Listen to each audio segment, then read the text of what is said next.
안녕하세요. 반갑습니다. 사회복지학개론의 손용문 교수입니다. 자, 여러분들과 함께요. 2023년도 4월 8일 날 시행되었던 국가직 사회복지학개론 기출문제를 함께 해설을 통해서 여러분들께 바로 이제 좀 더 도움이 될 수 있도록 준비를 해봤으니까요. 알찬 내용 함께 공부해 주셨으면 좋겠습니다. 자, 그러면 우선 바로 국가직에서 어떤 형태들로 출제가 되었는지 먼저 한번 보고 그 다음에 넘어가도록 할게요. 자, 우선은요. 기본적으로 우리가 지금 영역별 기출도 풀어봤고 회차별도 풀어봤고 그다음에 기출 변형 문제도 풀어보면서 가장 기본적인 부분은 자, 사회복지 정책과 제도 그리고 사회복지 실천 그리고 사회 서비스에 대한 부분에 아무래도 사회복지 정책과 제도 부분에 많은 쏠림 현상이 있었던 걸 우리가 확인하셨었잖아요. 그리고 이번 2022년도 바로 국가직 또는 지방직에서는 어느 정도 이제 레벨을 조금 이제 맞추는 그런 형태였는데요. 이번 2023년도 4월에 시행되었던 국가직은요, 오히려 사회복지 정책 제도 부분에서는 6문제밖에 출제가 되지 않았고요. 그리고 대부분은 사회복지 실천 부분에서 10문제가 출제가 되어서 상당히 이례적인 부분이다라고 보시면 되겠습니다. 또한 사회 서비스와 관련된 부분에서도 4문제가 출제가 되었죠. 자, 그러면 세부적인 내용들로 한번 보도록 할게요. 자, 우리가 사회복지 정책과 제도 부분에서 6문제가 나왔다 그랬는데 그 6문제가 어디서 나왔느냐? 바로 사회복지 정책론에서 출제가 된 거예요. 반대로 얘기한다면 바로 사회복지 법제와 사회복지 행정은 아예 출제가 안 되었다는 얘기죠. 자, 그리고 사회복지 실천 영역에서는 10문제가 출제가 되었는데요. 그 중에서도 단연코 가장 많이 출제가 되었던 것은 바로 사회복지 실천론에서 5문제가 나왔고요. 조금 더 특이했던 부분들은 바로 이제 인간행동과 사회환경, 인행사에서 2문제가 출제가 되었었습니다. 좀 더 특이한 부분은 인행사 부분에서는요, 대표적으로 나온다면 바로 프로이트의 정신분석이나 아니면 지난해 우리가 출제가 되었던 바로 이제 일반체계 또는 사회체계 부분에서 출제가 되었었던 부분인데요. 지금까지 거의 단 한 번도 출제가 되지 않았던 바로 인간이 갖고 있는 성장 발달 단계, 그 중에서도 아동기를 묻는 문제가 출제가 되었다는 거예요. 그러면 지방직에서도 이 성장 발달 단계에서 아동기 외에 유년기나 또는 유아기나 또는 청소년기 또는 청년기, 성인기 이 부분에서도 나올 수 있으니까 꼭 알아두셔야 될 것 같습니다. 자, 그리고 이제 사회복지 실천 기술론 부분에서 한 문제가 나왔는데요. 바로 이제 가족 조각과 그다음에 경계 만들기라는 부분을 알고 있는지에 대한 부분들이죠. 즉 가족 대상으로 하는 사회복지 실천 기법이고 이 부분 나온다고 했었잖아요. 특히 가족 조각이라는 것은 사티어가 제시했던 부분이잖아요. 바로 경험적 가족 치료라고 하는 부분이고 경계 만들기는 바로 이제 미누친이 제시했던 구조적 가족 치료 모델에 해당되는 부분들이죠. 그 부분을 알고 있는지를 묻는 사회복지 실천 기술론. 자, 그리고 이번에는요. 국가직에서는 바로 지역사회복지론이 지사복이 출제가 되지 않았어요. 지사복이 출제가 되지 않았습니다. 그런데 이제 우리가 이제 그 정책 조사론 부분에서 이제 2문제가 나왔었죠. 예, 2문제가 되겠습니다. 그래서 이제 대표적인 것이 바로 측정과 관련된 부분이 한 문제가 나왔었고요. 그죠? 그래서 측정과 그다음에 신뢰도 타당도 그리고 또 뭐가 있었습니까? 바로 이제 체계 이론에 대한 부분이죠. 그래서 바로 이제 비체계 이론하고 그다음에 체계 이론 요걸 구분하는 문제. 그래서 종합적이고 복합적인 문제가 출제가 되었었고요. 자, 그다음 번째는 바로 이제 사회 서비스와 관련된 부분인데요. 자, 이 사회 서비스에서는 4문제가 출제가 되었습니다.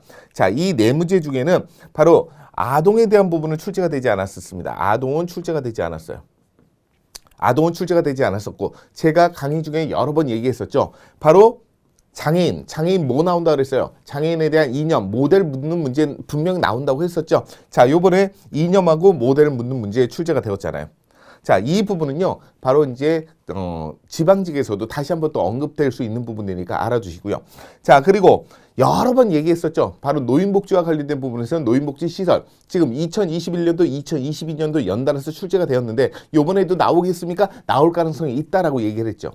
그래서 제가 그 부분에서 어느 부분에 좀 더 무게중심을 둬야 되느냐. 노인 일자리 지원기간, 전담기간 아니고 지원기간, 그리고 이제 학대와 관련된 부분이죠. 그래서 학대에 대해서 사전적으로 예방적인 측면은 바로 노인보호 전문기관, 그리고 학대 이후에 사후적인 치료는 바로 학대 피해 노인 전용 쉼터라는 부분들, 이런 부분들을 알아두시라고 말씀드렸는데 이제 우리가 주거, 그 다음에 의료, 그 다음에 재가, 여가, 노인복지 시설 이런 부분들을 묻는 그런 좀 기초적인 문제가 출제가 되었었고요. 또 하나는 고령화 지수라는 부분들이죠. 그래서 이제 노년 부양비 이런 부분들 이제 과거에 한 8년 전, 7년 전에 등장했다가 지금까지 거의 출제가 안 되었던 부분들인데 이 부분이 다시 한번 등장을 했다라는 거, 이 부분이 좀 특이했던 부분이 되겠습니다. 그리고 청소년은 아예 출제가 되지 않았었고요. 그 다음에 이제 기타 부분에서는 바로 정신건강 사회복지가 출제가 되었죠. 자, 정신건강 사회복지 출제가 될 가능성이 있다라고 말씀드렸었는데 이 부분도 출제가 되었던 부분이 되겠습니다. 그런데 여기서 이제 조금 더 중요한 부분은 정신건강에 대한 어떤 사회복지 시설을 묻는 그런 부분들이었었거든요. 그래서 이런 내용들은요, 나중에 우리가 파이널 특강할 때 다 정리해서 우리 또 주무관님들한테 또 교환도 다 나눠 드릴 테니까요. 너무 걱정하지 않으셔도 될 것 같습니다. 자, 그리고 요번 2023년도 4월 8일 날 국가직에서 출제가 되었던 문제 중에 신개념 문제는요, 두 문제라고 할 수가 있을 것 같습니다. 첫 번째는 바로 사회 문제를 성립하기 위한 전제 조건이라는 것이 있거든요. 그 부분이 출제가 되었고요. 또 하나는 우리가 이제 잘 알고 있는 거, 바로 페미니즘. 이 페미니즘에 대한 부분들입니다. 자, 페미니즘이라는 것은 바로 이제 우리가 알고 있는 성인지 관점하고 연결되는 부분들인데, 자, 이 부분은 1789년도 바로 프랑스 시민혁명하고 관련이 되는 부분들이거든요. 그래서 참정권에 대한 부분이 여성들에게 이루어지지 않았다 보니까 이런 부분들이 있었고요. 바로 페미니즘이라는 것 자체는 바로 사회가 하나의 어떤 창조물로서 만들어지는 부분들이고요. 그런 것들이 이제 관습이나 이런 제도나 이런 부분으로 계속 전승해 나가면서 그 스타일이 계속 바뀔 수가 있다는 것이 바로 페미니즘입니다. 그렇기 때문에 이제 페미니즘을 크게는 네 가지 형태들로 보고 있죠. 하나는 자유주의 페미니즘이고요. 두 번째는 바로 우리가 알고 있는 마르크스 페미니즘이 있고요. 그 다음에 급진주의 페미니즘, 그 다음에 이제 사회주의 페미니즘이라는 크게 네 가지 형태들을 띠고 있습니다. 그래서 어떤 학자들은 18가지 페미니즘으로 구성을 하기도 하는데요. 기본적으로는 네 가지 형태의 페미니즘에 대한 부분이 요번에 출제가 되었던 부분이죠. 관련된 내용도 같이 기출 문제를 통해서 한번 보도록 하겠습니다. 자, 그래서 보시게 되면요. 바로 이제 난이도 분석을 해보면, 자, 난이도가 가장 높은 것, 바로 신개념과 관련된 부분에서 이제 두 문제가 되겠습니다. 그래서 사회 문제를 성립하기 위한 전제 조건이라는 부분하고, 그 다음 두 번째는 9번 문제죠. 바로 이제 페미니즘과 관련된 부분이 되겠습니다. 자, 그리고 이제 그 중정도의 수준에서는요, 5문제 정도가 되겠는데요. 바로 이제 5번, 6번, 10번, 11번, 17번 문제가 좀 난이도가 조금 있었던 부분들이고요. 그리고 나머지 13문제 정도는 상당히 평이했던 문제가 되겠습니다. 평이했지만 단편적인 형태들로 사고방식으로 접근해서는 절대 문제를 풀 수는 없습니다. 복합적인 형태들, 다른 영역들을 같이 끄집어서 문제를 출제하는 이런 형식이거든요. 가장 대표적인 부분이 바로 조사론에서 바로 측정이라고 해놓고 나서 신뢰도하고 타당도를 묻는 부분하고 그 다음에 비체계적 오류를 같이 섞어버렸잖아요. 그리고 제학자 모형이라고 하면서 바로 에스미 앤더슨 그리고 기드슨도 나오고요. 그 다음에 또 로만신도 등장하고 다양한 영역들, 사회복지에 대한 변화와 관련된 로만신, 그리고 복지국가 이후에 제3위기를 제시했던 기드슨도 같이 들어가는 부분들, 이런 식으로 이제 복합적인 문제들이 출제가 되고 있다는 얘기입니다. 그래서 13문제 정도는 난이도를 하고요. 그래서 전체적인 난이도의 평은 바로 중정도 수준이라고 보시면 되겠습니다. 자, 그러면 이제 본격적으로 한번 문제를 들어가 보도록 할게요. 자, 2023년도 바로 책형인데요. 바로 자선교육협회 인보가름도 우리가 이건 기출문제나 또는 모의고사나 이런 걸 통해서 여러 번 다뤘기 때문에 이런 문제가 나오면 좀 쉽게 접근했을 거라고 생각을 합니다. 그래서 옳지 않은 것을 보는 거니까요. 자선교육협회하고 인보관운동, 자선교육협회, 인보관운동은 모두 다 민간 자선단체가 되겠죠. 그래서 자선교육협회는요, 빈곤에 대한 원인을 개인의 성격 결함으로 보고 있기 때문에 바로 비정상으로 보는 거죠. 비정상.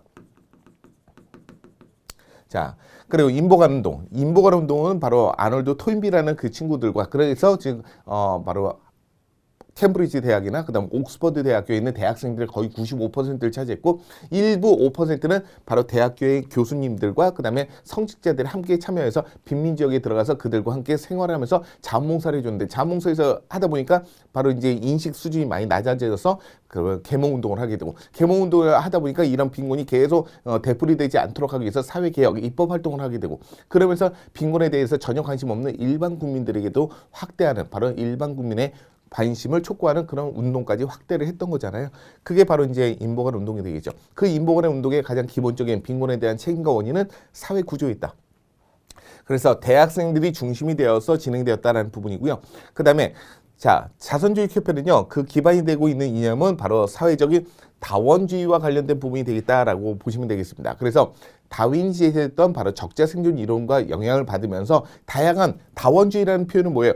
다양성이라는 거죠. 다양화라는 거예요. 공급 주체가 다양하다는 거죠. 어떤 다양한 형태들의 난립되어 있는 자선단체들, 그런 자선단체들을 모아갖고 바로 이제 컨트롤 타워 역할을 했던 것이 바로 자선주의 협회가 되겠고, 그리고 나서 교육을 시켰던 바로 유급봉사원인 우회방문원들이 직접 빈민지역에 들어가서 욕구조사를 해갖고 오는 거죠. 그래서 일명 자선의 과학화라고 표현하는 부분이 되겠습니다.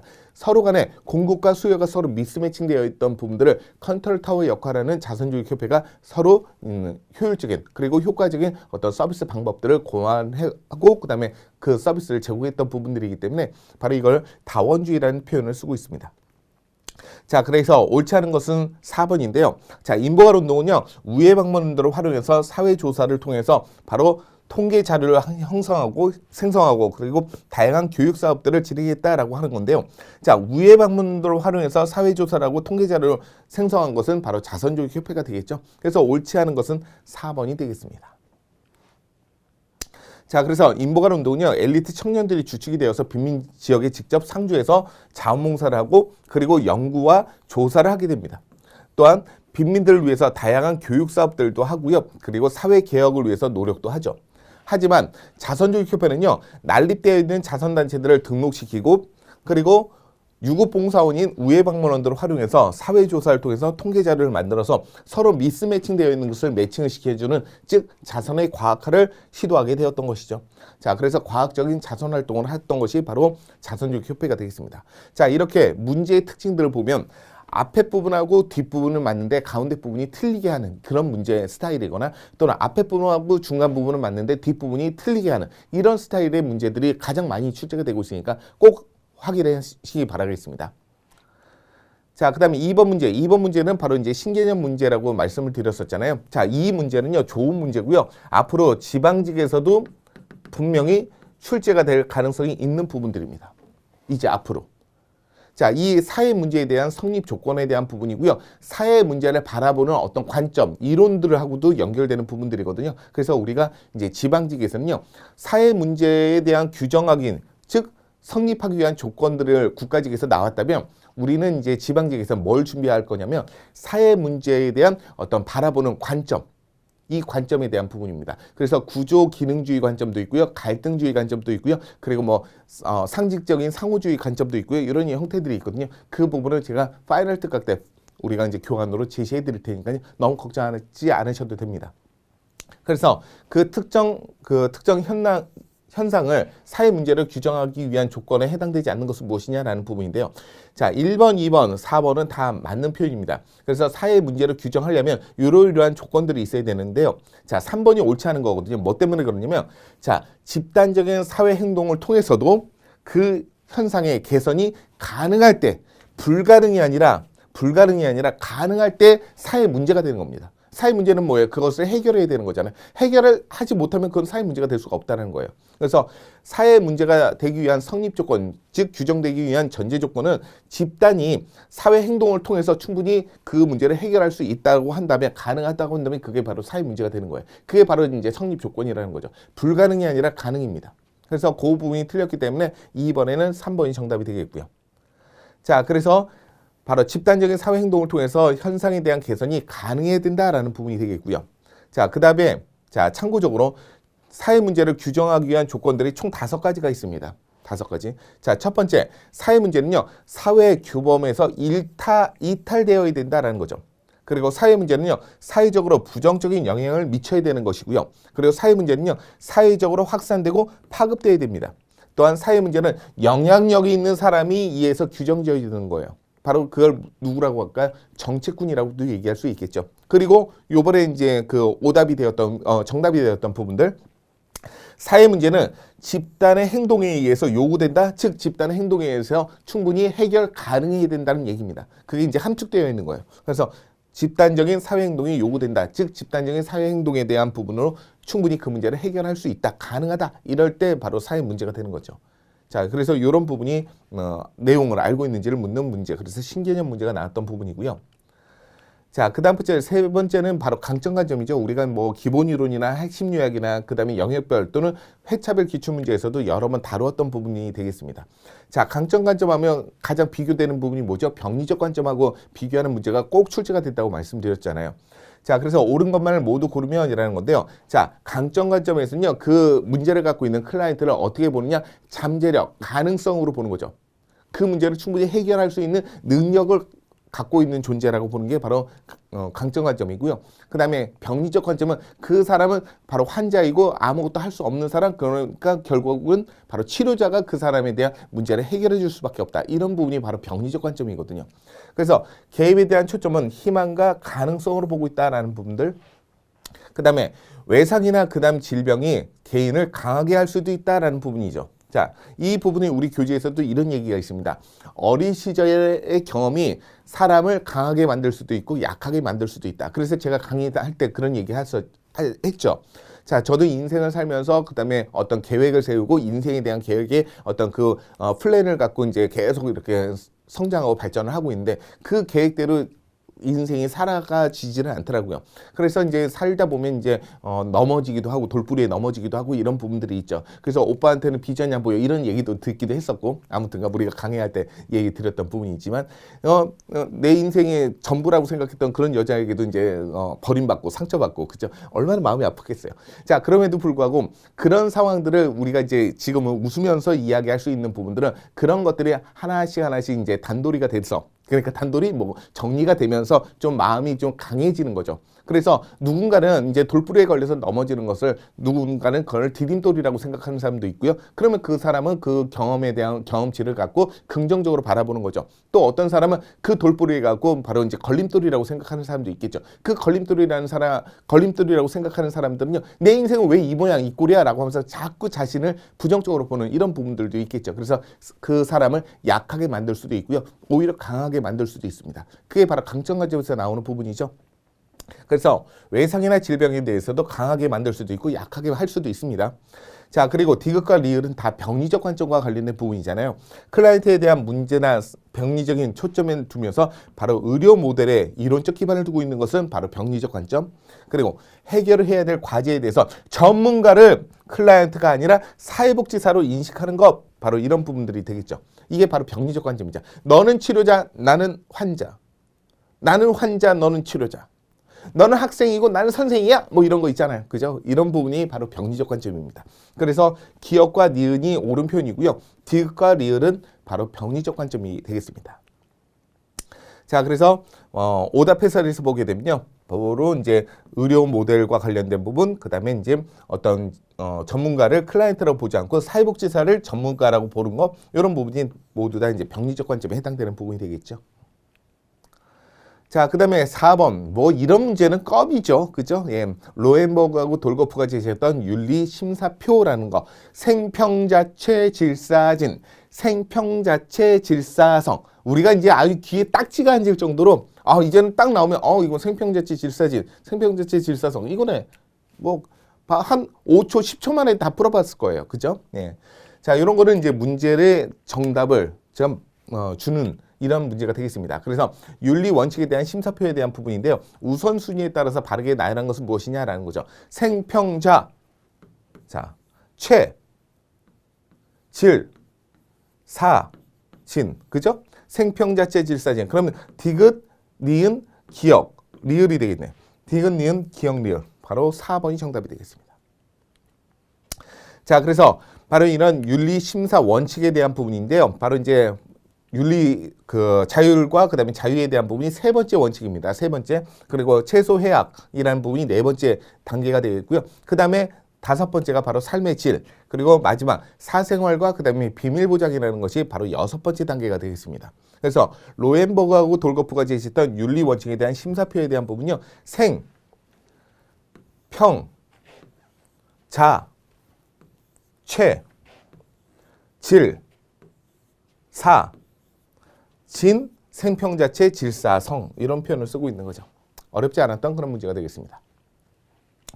자, 그 다음에 다섯 번째 문제도 그닥 그렇게 어렵지 않았던 부분인데요. 이제 이 부분을 좀 어렵지 않다라고 판단할 수 있는 부분들은 이 부분 때문에 그렇습니다.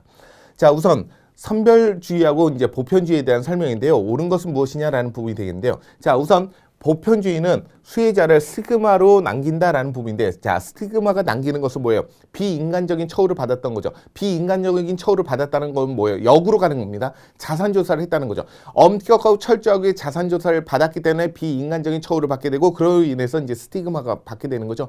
자, 그러면 스티그마는 바로 자산조사하고 연결되는 부분이고, 자산조사는 뭐예요? 꼭 필요한 사람, 즉 생활 능력이 없거나 생활 유지가 어려운 사람들을 꼭 선별해서 선별된 사람에게만 서비스를 제공하려고 하는 거잖아요. 그런 것을 바로 선별주의라고 하는 거죠. 그래서 보편주의가 아니라 선별주의가 되겠다. 또한 보편주의는 선별주의보다는 제도적인 지속성이 떨어진다라고 하는데요. 오히려 보편주의가 바로 이제 국민들이 냈던 세금과 그다음에 또 이제 기여금과 이런 부분으로 함께 이루어지기 때문에 오히려 보편주의가 바로 이제 제도적인 부분에서 이제 지속성이 좀 올라갈 수 있다는 거죠. 떨어지는 게 아니라. 반대로 지속성이 떨어지는 것은 바로 선별적 복지가 되겠죠. 왜냐하면 선별적 복지는 1년마다 다시 재갱신해서 다시 재자산조사를 한단 말이죠. 그렇기 때문에 지속성이 떨어질 수가 있습니다.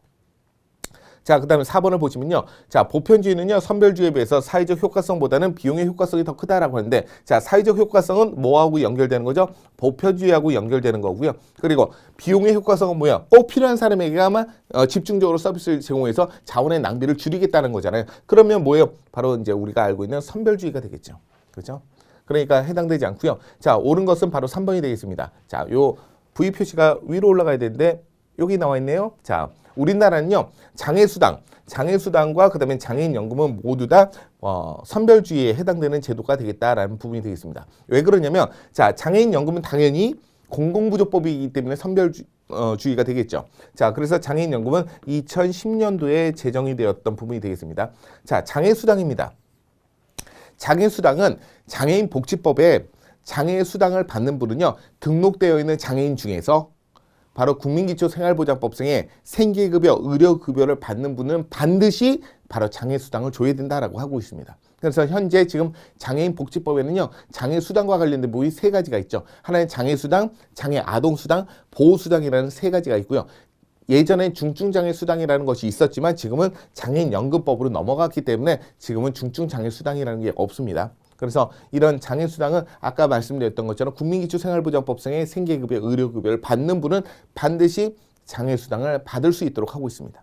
그래서 바로 이제 이런 부분들을 선별주의라고 보면 되겠죠. 자, 그래서 우리나라의 장애수당은요, 장애인복지법상에 등록되어 있는 장애인 중에서도 국민기초생활보장법상의 생계급여 또는 의료급여를 받는 장애인에게는 반드시 지급해야 된다. 반드시. 그리고 공공부조법에서의 장애인연금은요, 18세 이상이면서 중증장애인, 그 중에 그 중증장애인 중에서도 소득하위 70% 이하에 해당되신 분들한테 지급되는 게 바로 장애인연금이잖아요. 그래서 모두 선별주의에 해당되는 부분이 되겠습니다. 자, 그래서 보편주의하고 선별주의에 대한 비교 부분이 되겠죠. 그래서 보편주의 쪽은요, 바로 모든 국민들에게 바로 사회복지를 대상으로 바라보고 있는 게 바로 보편주의가 되겠습니다. 그래서 내가 기여를 하고 내가 급여를 받는 그런 부분들과 함께 바로 사회적인 권리를 강조하고 있는 부분들이죠. 그리고 사회적 권리와 함께 효과적인 부분들인데 누구는 되고 누구는 안 되고가 아니라 모든 사람이 다 복지의 대상이 되기 때문에 사회적 효과성이 크다라고 얘기할 수가 있어요.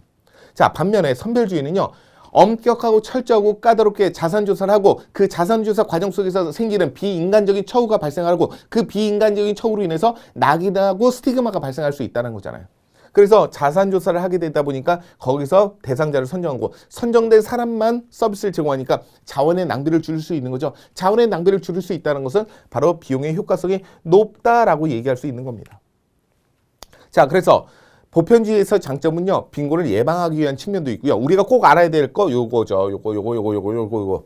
자, 보편주의는요, 바로 행정관리 비용이 적게 듭니다. 왜? 누구는 되고 누구는 안 되고 굳이 나누거나 가를 필요가 없기 때문에. 그래서 행정관리 비용이 적게 드는 거고요. 행정관리 비용이 적게 드니까 운영의 효율성이 높다라고 얘기하는 거예요. 그래서 행정관리 비용과 그다음에 운영의 효율성은 서로 반대되는 개념이에요. 즉 행정관리 비용이 적게 든다는 것은 바로 수고도 적고 노력도 적고 시간도 적고 그다음 비용도 적게 들고 그다음에 인력이나 전산 시스템도 적게 든다는 거죠. 자, 반면에 선별주의는요, 꼭 필요한 사람에게만 서비스를 제공하니까 바로 사회복지 정책이 갖고 있는 목표를 달성하는데 가장 효과적인 부분이 돼요. 그래서 그 목표가 꼭 필요한 사람에게만 제공하기 때문에 대상의 효율성이 높다라고 얘기하는 거예요. 자, 그래서 자원의 낭비를 줄일 수 있다는 것이 바로 선별주의가 바라보고 있는 장점이라고 할 수가 있겠고요. 자, 단점은 서로 반대되는 개념이에요. 서로 반대되는 개념. 그래서 보편주의에서의 단점은 바로 자원의 낭비를 초래할 수밖에 없다는 거죠. 그러니까 즉 정책적 목표가 바뀌는 거고요. 특히 이 보편주의에서는요, 바로 대상의 효율성이 달라질 수도 있다는 거. 그리고 비용의 효과성, 즉 경제적 효율성이 떨어질 수 있다는 거죠. 반면에 선별주의 쪽은요, 행정관리 비용이 많이 든다는 거예요. 뭐 때문에? 자산조사 때문에. 엄격하고 철저하고 까다롭게 하다 보니까 시간도 많이 걸려, 비용도 많이 걸려, 그 다음에 수고도 들어가, 노력도 들어가, 인력도 필요해, 전산 시스템도 필요해. 그러니까 행정관리 비용이 많이 들어가는 거고, 행정관리 비용이 많이 들어가니까 상대적으로 운영의 효율성이 낮다라고 얘기하는 거예요. 그리고 비인간적인 즉 낙인, 스티그마가 발생하는 거고요. 그러다 보니까 꼭 필요한 사람에게만 서비스를 제공하니까 모든 사람이 아니라 일부의 사람들에게만 적용되다 보니까 바로 사회적 통합이 안 되는 거죠. 그래서 사회적 효과성이 낮다라고 얘기하는 거고요. 바로 정치적인 지지 기반도 낮을 수밖에 없습니다. 왜냐하면 정치인들은요, 모든 사람들, 내가 포함하고 있는 그 모든 사람들을 위한 정책을 할 때 나에게 표를 던져줄 수가 있거든요. 근데 그 모든 사람들 중에 일부의 사람들을 위한 정책을 하게 되면 다른 사람들이 표를 줄 수가 없는 거잖아요. 그렇기 때문에 정치적인 어떤 기반이 좀 낮을 수밖에 없는 게 바로 선별주의가 되겠다. 그래서 보편주의는 가장 대표적인 것을 사회보험이라고 하는 거고요. 그리고 선별주의는 공공부조나 사회수당, 그리고 공공임대주택 이런 부분들이 바로 선별주의라고 얘기할 수가 있겠습니다. 자, 6번은요. 사회복지하고 이제 복지국가, 바로 주요 학자들에 대한 견해. 이게 바로 종합적인 문제가 되는 거죠. 지금까지는 바로 에스피 앤더슨 또는 조지아 윌딩 또는 뭐 웰렌스키와 르버 이렇게 딱 그 학자만을 가지고 이제 물어봤던 그런 부분들이었었잖아요. 그런데 한번 보세요. 지금까지 그 기출문제하고 완전히 다르죠. 여기저기에 있는 영역들의 학자들을 다 끌어 모아갖고 거기서 그 학자들이 하고 있는 얘기들이 옳은 것 또는 옳지 않은 것을 골라내는 그런 문제가 출제가 된 겁니다. 자, 그래서 주요 학자에 대한 부분들. 자, 로마니시는 바로 사회복지에 대한 변화에 대한 개념에 대한 변화를 이야기했던 사람이잖아요. 그래서 과거에는 민간 지원에서 지금은 공공 지원으로 바뀌었다라고 얘기하죠. 그래서 여기서는 공공 지원에서 민간 지원으로 그리고 공공에 대한 혼합 지원으로 발전했다라고 했는데 이거 틀렸죠? 그렇죠? 예. 그래서 옛날엔 민간 지원이었고 지금 공공 지원이었다. 이렇게 바꿔야 될 것 같고요. 그다음에 안토니오 기드스가 바로 제3의 길이라는 걸 제시했잖아요. 그래서 교육에 대해서 투자보다 현금에 대한 부분을 통해서 복지 지출을 확대해야 된다라고 하는데 뭐라고 했었습니까? 제가 판서했던 거 혹시 기억나십니까? 자, 앤서니 기드스라고 하는데요. 이 사람은 자, 투자가 있고 지출이 있다. 자, 투자를 할 때는 바로 사회적 자본 투자가 있고 또 하나는 인적 자본 투자가 있다. 그렇죠? 그리고 지출에는 두 가지가 있다고 그랬죠. 하나는 뭐예요? 바로 이제 그 소비적 지출이 있고 또 하나는 바로 그 투자적 지출 이렇게 있죠. 자, 그 중에서 지출을 할 때는 소비적 지출을 지양하고 앞으로는 투자적 지출로 가야 된다라고 얘기를 했고요. 자, 투자를 할 때는요, 바로 사회적 자본 투자보다는 인적 자본 투자에 더 목숨 걸어야 된다. 그래서 인적 자본 투자가 이루어질 수 있도록 바로 사회적 자본 투자가 서포트를 해야 된다. 이런 부분을 이야기했던 거예요. 그러니까 즉 교육에 대해서 투자보다 현금 지급에 대한 지출을 확대해야 된다. 자, 현금 지급을 통해서 한다면 뭐예요? 써버리고 없어지는 거죠. 그걸 바로 매몰 비용이라고 하는 거잖아요. 그것을 뭐라고 합니까? 소비적 지출이라고 하는 거죠. 그것이 아니라 투자적 지출로 가야 되는 거죠. 그래서 복지에 대한 지출을 확대를 주장했다. 이게 잘못되었던 부분이고요. 그 다음에 4번을 잠깐 보시면 자, 에스피 앤더슨요. 사회민주주의 복지국가에서는 바로 사회정책에 대한 계층화를 강화하는 방향으로 작용할 수 있도록 주장을 했다라고 하는데 자, 계층화라는 부분. 자, 계층화는 바로 고소득층, 저소득층 이걸 계층화라고 한단 말이죠. 그걸 다 강화시킨다? 그러면 서로 간에 대립이 더 커지는 거죠. 자, 이 계층화가 강화되는 게 어디 부분에 해당됩니까? 자유주의 복지국가가 되겠죠. 자, 사회민주주의 복지국가는요. 이 계층을 통합시키려고 하는 거잖아요. 고소득층, 저소득층을 통합시켰고 어떻게 합니까? 중간 계급의 생활 수준까지 올리겠다라고 얘기하잖아요. 그래서 사회 민주주의에서는요, 계층화를 바로 이제 통합으로 얘기를 하고 있습니다. 통합. 그리고 강화시킨다라는 부분은 바로 이제 자유주의 복지국가가 되겠고요. 그래서 이것도 해당되지 않겠고요. 자, 웰렌스키와 르보는요, 비공식적인 조직에 의해서 자원을 사회복지에 대한 활동으로 인정할 수 없다고 주장을 했다라는 부분입니다. 자, 여기서 이제 헷갈렸던 부분들이죠. 그래서 이게 대부분 내용들, 요건 틀린 거 맞아요. 그리고 요것도 틀린 거 아리까리하죠. 여기서부터. 그래서 기드슨이 제시했던 부분들은 바로 이제 제가 여러 가지 매몰 비용, 그다음에 기회 비용 얘기했기 때문에 이것도 이제 분명히 틀린 건 알 테고 아마 3번하고 4번하고 많이 헷갈렸을 것 같아요. 그래서 그 중에 헷갈리는 게 SB 앤더슨에서 바로 그 계층화를 강화시키겠다라는 것은 뭐냐면 서로 간에 대립이 더 심화된다는 얘기입니다. 대립이 더 심화된다는 것을 강화라고 하는 거고요. 계층화가 통합되는 것이 바로 이제 사회 민주주의가 하는 부분들이거든요. 그래서 아마 4번을 많이 체크하셨을 것 같아요.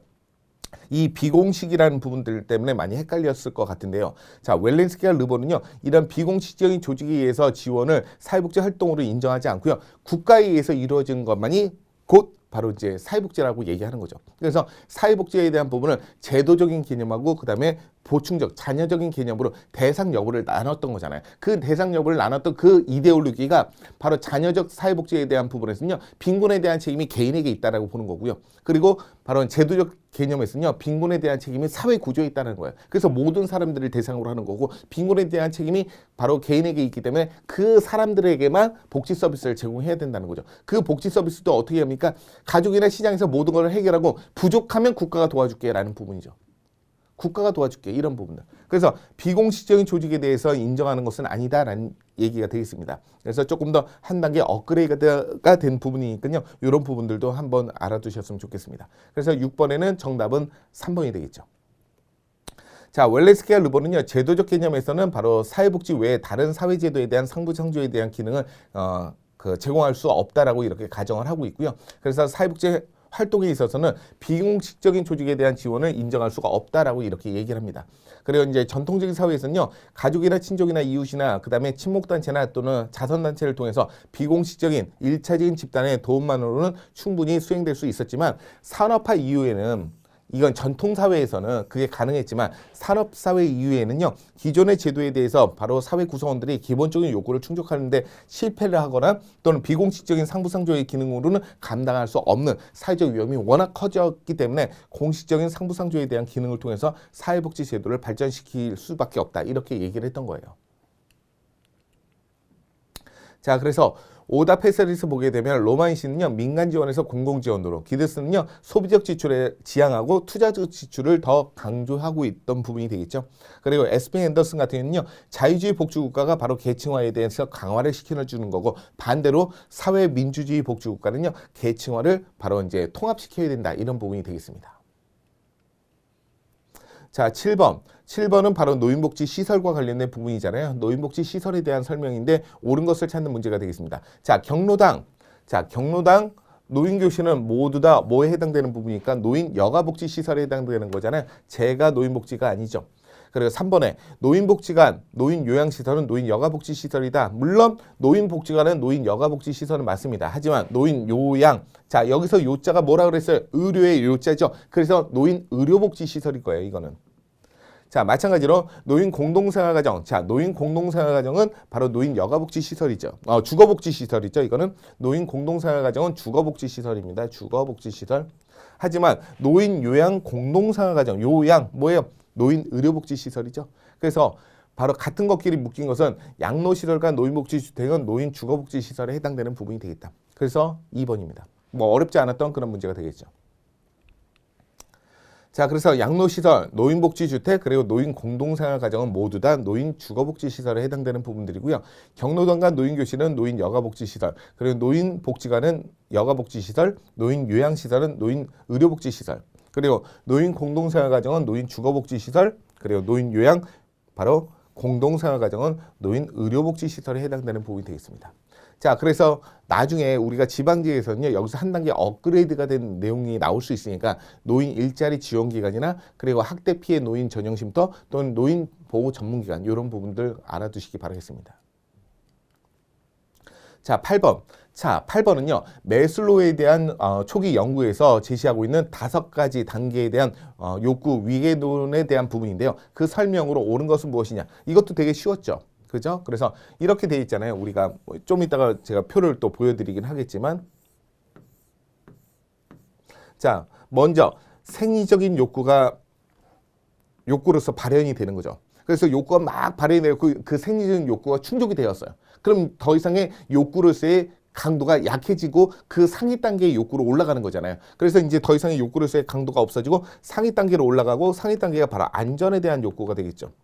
자, 그래서 안전에 대한 욕구가 이제 발현이 되었고 그 안전에 대한 욕구가 충족이 되면 더 이상의 욕구로서의 강도가 떨어지고 그 상위 단계의 욕구인 바로 소속과 사랑에 대한 욕구가 발현이 되고, 자, 소속, 사랑 모든 것이 충족이 되면 더 이상의 이제 욕구로서의 강도가 떨어지고 그 상위 단계인 바로 존경에 대한 욕구가 만들어지고요. 이 존경에 대한 욕구가 충족이 되면 더 이상의 욕구로서의 강도가 떨어지고 그다음에 상위 단계인 자아 실현에 대한 욕구로 올라갈 수 있다라고 이렇게 얘기를 하는 거잖아요. 또한 제가 여러 번 얘기했던 것처럼 바로 우리 교재에서도 나와 있죠. 자, 1단계에서부터 바로 이렇게 존경에 대한 단계까지. 그래서 1단계, 2단계, 3단계, 4단계까지가 우리가 일명 결핍 욕구라고 얘기를 했죠. 그리고 마지막 5번째 단계인 자아 실현에 대한 5번째 단계가 바로 성장 욕구라고 말씀을 드린 바 있었습니다. 이거 알고 계시면 이런 문제는 되게 쉬웠죠. 우선 자아 실현에 대한 욕구가, 자아 실현이 바로 5번째 단계잖아요. 5번째. 그리고 안전에 대한 욕구는 2번째 단계죠. 그래서 자아 실현에 대한 욕구가 안전에 대한 욕구보다 강도가 더 강하다라고 얘기하는 부분. 자, 자아 실현에 대한 욕구가 안전에 대한 욕구보다 더 강하다. 안전에 대한 욕구가 더 강하죠. 그죠? 예. 그렇기 때문에 이런 부분들이 충족이 되었을 때 바로 이제 자아 실현으로 올라갈 수가 있겠죠. 그죠?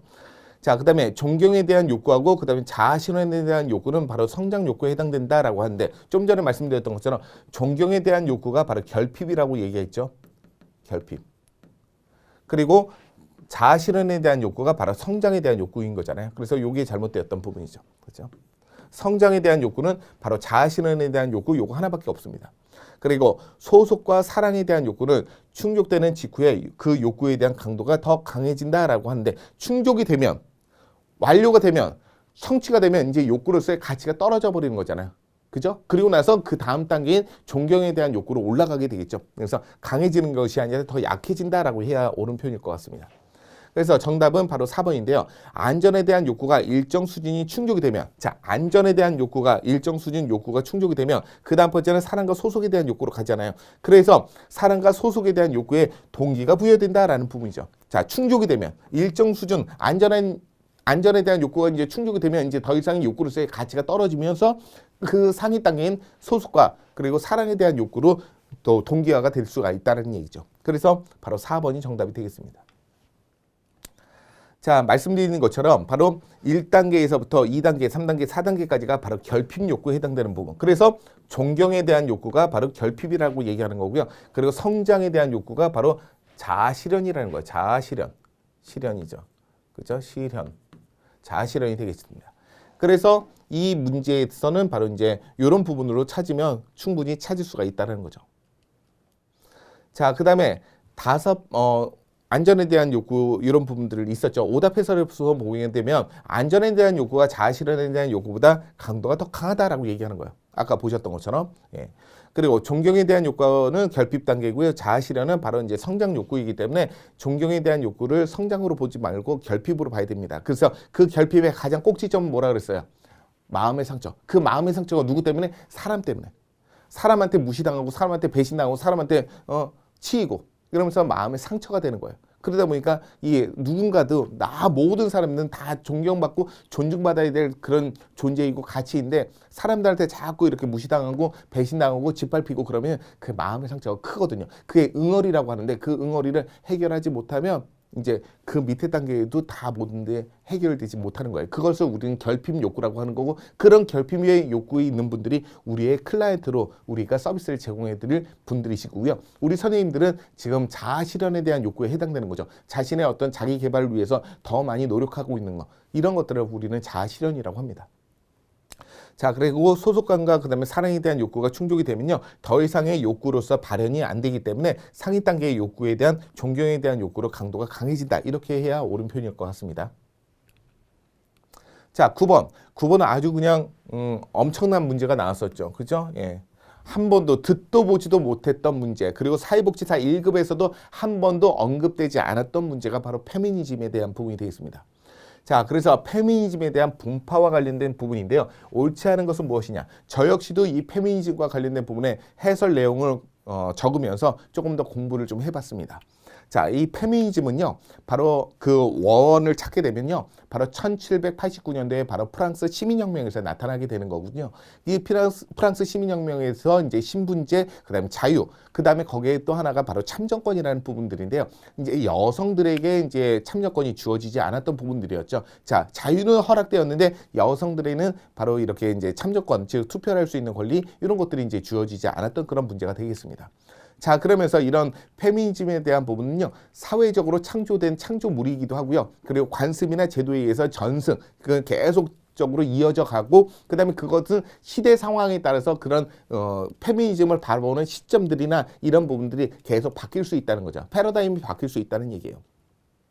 자, 그러면서 본격적으로 등장했던 것이 바로 이제 페미니즘에는 크게 네 가지 형태의 페미니즘이 등장을 합니다. 하나는 첫 번째는 자유주의 페미니즘에 대한 부분인데요. 이거는 바로 이제 남성과 여성에 대한 부분에 대한 성 역할에 대한 부분에서 이제 시작하는 거거든요. 그래서 이제 자연스럽게 우리가 태어나면서부터 이루어지는 부분들인데 그런 것들이 이제 남성의 어떤 기득권이나 이런 부분들로 이제 여성들의 성적인 여성의 억압의 문제가 생겼다라고 이렇게 바라보는 페미니즘이 바로 자유주의 페미니즘이 되겠고요.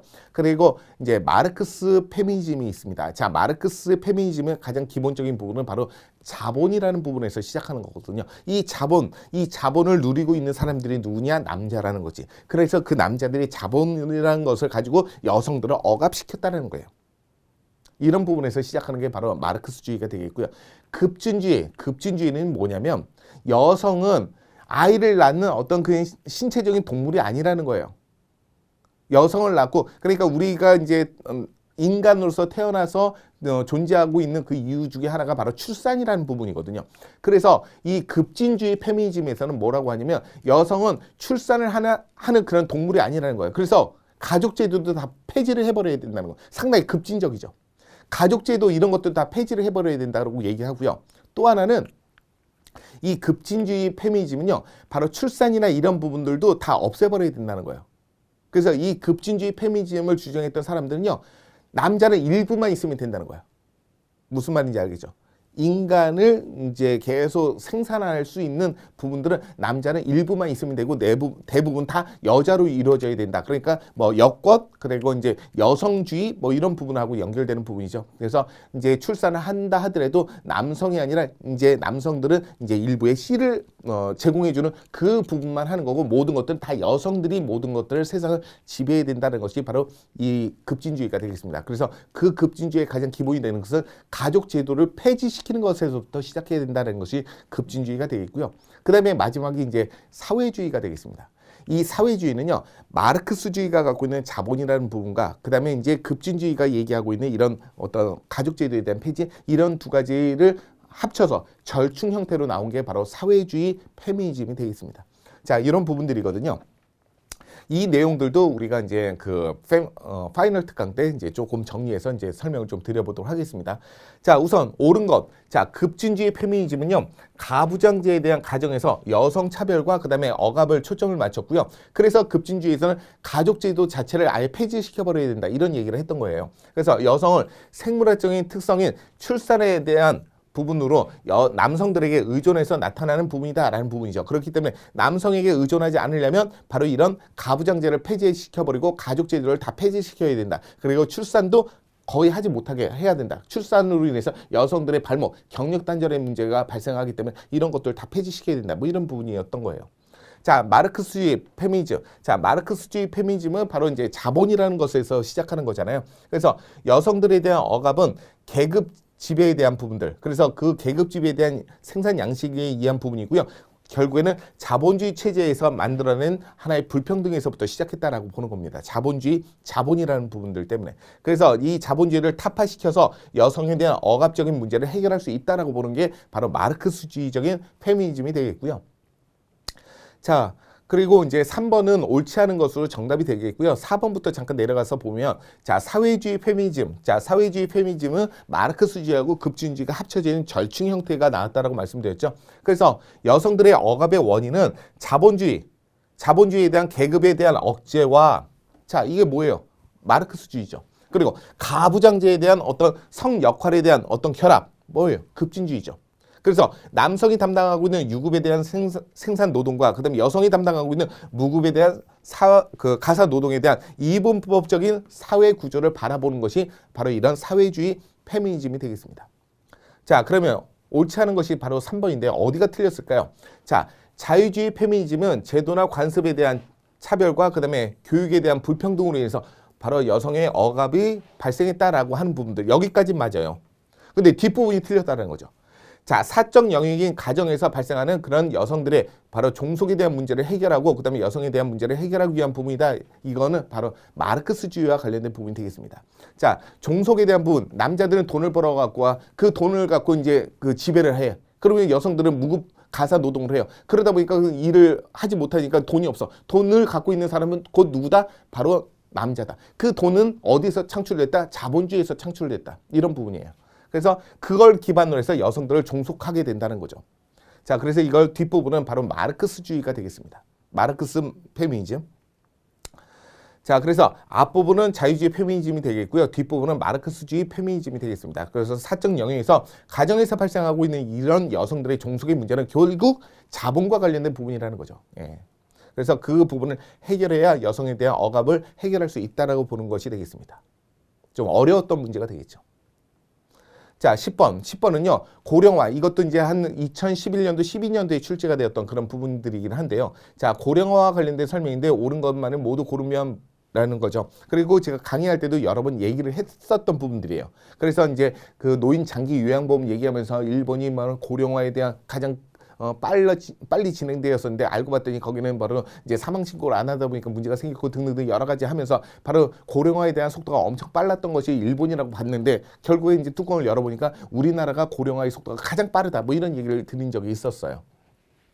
자, 2022년도 12월 현재라는 거 이렇게 보시면 바로 이 국가직 시험 문제를 2022년도 12월에 대부분 다 완성을 했다는 얘기겠죠. 그래서 이렇게 기준을 잡았고요. 그래서 우리나라는 고령 사회로 분류를 하고 있습니다. 그래서 우리가 2018년도에 바로 이제 전체 국민 중에 노인 인구가 차지하는 비율이 14%가 되는 바로 이제 고령 사회가 되었던 거죠. 그래서 어떻게 외우냐? 자, 7일은 7, 7이 14, 73, 21이잖아요. 그래서 이렇게 외우는 거예요. 고령화 사회는 7% 이상. 그리고 바로 이제 고령 사회는 14% 이상. 그리고 73, 21이 아니라 73, 20으로 봐야 됩니다. 그래서 초고령 사회는 바로 전체 인구 중에 20%, 65세 인구가 차지하는 비중이 20% 이상일 때는 바로 초고령 사회라고 합니다. 우리나라는 2018년도에 바로 고령 사회를 찍었고요. 지금 이제 2026년도가 되면 바로 이제 초고령 사회, 전체 인구 중에 65세 인구가 차지하는 비율이 20%가 넘는 그런 기준이 되겠죠. 그래서 우리나라도 점점점 대한민국도 늙어가는 그런 국가가 될 수밖에 없습니다. 자, 그래서 이건 맞고요. 그 다음에 고령화 지수는요. 생산 가능 인구수를 몰라도 구할 수가 있습니다. 왜 그러냐면 자, 노인 인구하고 유년 인구를 통해서 고령화 지수를 계산을 하는 거기 때문에 바로 이제 15세부터 64세까지 생산 가능 인구, 즉 바로 경제활동 인구는 굳이 구할 필요가 없어도 된다는 얘기죠. 그래서 이것도 맞습니다. 그리고 우리나라의 고령화 속도는요. 서구보다 빠르고요. 일본보다 늦다? 일본보다도 빠릅니다. 일본보다도 빨라요. 일본보다도. 그리고 OECD 회원국 중에서도 우리나라의 노인 빈곤율이 가장 높죠. 그리고 노인 자살률도 세계 1위죠. 그리고 이런 것들은 바로 노인에 대한 경제활동 참가율이 다른 회원국들에 비해서 낮기 때문이다라고 하는데요. 이렇게 단순하게 보지 말자는 거예요. 단순하게. 물론 노인에 대한 빈곤율이 낮은 것도 있고요. 그 노인에 대한 빈곤율이 낮은 이유가 뭐냐면 바로 가족 구조에 대한 변화도 있죠. 같이 살지 않으니까 이제는. 그리고 공적 이전 소득에 대한 부분이 상당히 아직까지도 좀 부족하죠. 그리고 뭐 경제활동에 대한 참가는 있습니다. 근데 그 어르신들이 참가하는 그 일들을 보게 되면 좀 더 깊숙이 심층적으로 보게 되면요. 대부분 다 비정규직이고 일용직으로 많이 일을 하고 있죠. 그렇다 보니까 안정적이지 못하고 그다음에 소득 창출에 대한 부분이 매우 낮기 때문에 노인에 대한 빈곤율을 이거를 이제 바꿀 수가 없는 거예요. 그러니까 여러 가지 매크로적인 부분을 봐야 된다는 거죠. 그래서 기억하고 니은이 정답인 바로 1번이 정답이 되겠습니다. 자, 우리나라는요 2018년도에 바로 고령사회가 됐죠. 즉 전체 인구 중에 65세 인구가 차지하는 비율이 14%가 넘었다라는 거예요. 그래서 2022년도 현재에도요 우리나라는 고령사회가 되는 거고요. 그리고 노년화 지수, 노령화 지수라고 얘기하는데 이 노령화 지수는 노인 인구하고 그 다음에 유년 인구를 서로 나눠서 곱하기 100을 하게 되면 바로 되는 부분이기 때문에 생산 가능 인구인 즉 경제활동 인구 즉 15세부터 64세까지는 필요가 없다는 거예요. 구하지 않아도 또 몰라도 확인할 수 있다는 거죠. 노령화 지수는 노년 인구하고 유년 인구를 나누는 부분이 되겠습니다. 자, 그래서 오답 해설을 보게 되면요. 우리나라는 고령화 속도는요. OECD 회원국 중에서도 가장 빠릅니다. 그 비중이. 그리고 그 이후에 또 이제 일본이나 이탈리아나 그다음에 스페인이나 이런 나라들에 비교해 봐도요. 우리나라가 바로 고령화에 대한 비율이 엄청나게 빨라지고 있습니다. 그래서 2023년도가 되면요. 고령화에 대한 비율이 OECD 3위였던 이탈리아를 제치고요. 바로 이제 우리가 3위로 등극할 예정에 있고요. 그리고 2050년도가 되면요. 고령화 비율이 OECD에서 2위를 차지했던 바로 스페인의 37.7%보다 불과 0.3%포인트에 대해서 낮은 바로 37.4% 정도까지 올라가서 거의 2위권까지 올라갈 수 있다는 거예요.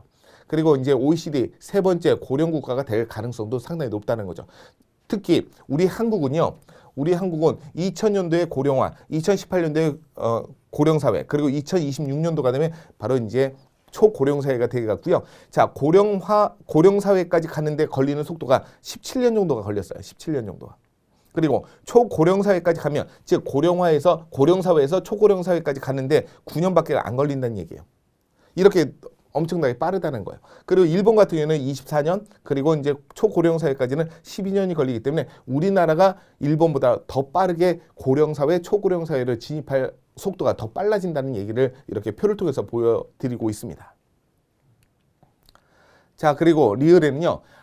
한국의 노인 빈곤율에 대한 부분을 보게 되면 OECD 회원국 중에 1위를 차지하고 있단 말이죠. 참 불명예스러운 부분들인데요. 노인 인구에 대해서 중위소득의 50%, 즉 상대 빈곤율에 이하에 있는 분들을 우리는 상대적 노인 빈곤율이라고, 소득 빈곤율이라고 하는 건데요. 이것이 바로 43.4%를 차지하고 있습니다. 그래서 OECD 평균의 13.1%보다 3배 이상 높다는 거예요. 그만큼 노인에 대한 소득 빈곤율이 엄청나게 심하다는 얘기죠. 그래서 그런 심한 내용들을 보니까요. 한국은 경제활동 참가율은 높지만 경제활동 참가율은 높습니다. 근데 그 안에 심층적으로 들어가 보면 대부분이 비정규직이거나 일용직, 그 다음에 임시직에 일하시는 분들이 대부분이고요. 두 번째는 공적 이전 소득이 여전히 부족하다는 거예요. 그리고 가족에 대한 구조에 대한 변화, 이런 것들이 이어지면서 함께 매크로하게 바로 노인에 대한 빈곤율이 이제 상대적으로 높을 수밖에 없다, 이런 얘기입니다. 자, 11번 문제. 다음에서 설명하고 있는 연구 방법은 무엇이냐? 좀 난이도가 중정도 되었던 부분들인데요. 자, 무작위 할당이나 그다음에 실험 집단, 그다음에 통지 집단을 둔다라고 했기 때문에 자, 단순 사례, 단일 사례 연구 설계나 그다음에 일회 사례 연구 설계는 해당되지 않겠죠. 그러면 실험 설계하고 유사 실험 설계에서 이제 찾게 되는 건데요. 자, 두 집단 모두에게 사전 검사하고 사후 검사를 실시한다. 자, 이런 부분들. 자, 실험 설계나 유사 실험 설계도 사전 검사하고 사후 검사를 할 수가 있겠죠. 자, 실험 집단에서는요, 개입은 제공되지만 통제 집단에서는 개입은 제공되지 않는 거. 이게 바로 이제 실험 집단이겠죠. 그래서 1번이 정답이 되겠습니다. 자, 2번에 단일 사례 연구 설계는 통제 집단이 없이 실험 집단만을 가지고 하다 보니까 바로 이제 A, B 설계라고도 하죠. 그래서 개입했다가 기초선이었다가 개입, 이런 부분으로 개별적인 어떤 사례나 또는 체계에서 개입과 그다음에 정책 변화에 대한 어떤 효과에 대해서 평가를 하기 위해서 시계열적인 디자인을 논리적으로 적용시켰던 것이 바로 단일 사례 설계가 되겠습니다. 그래서 바로 반복 측정을 한다는 부분들이죠. 왜냐하면 통제 집단이 없고 실험 집단만을 갖고 하기 때문에.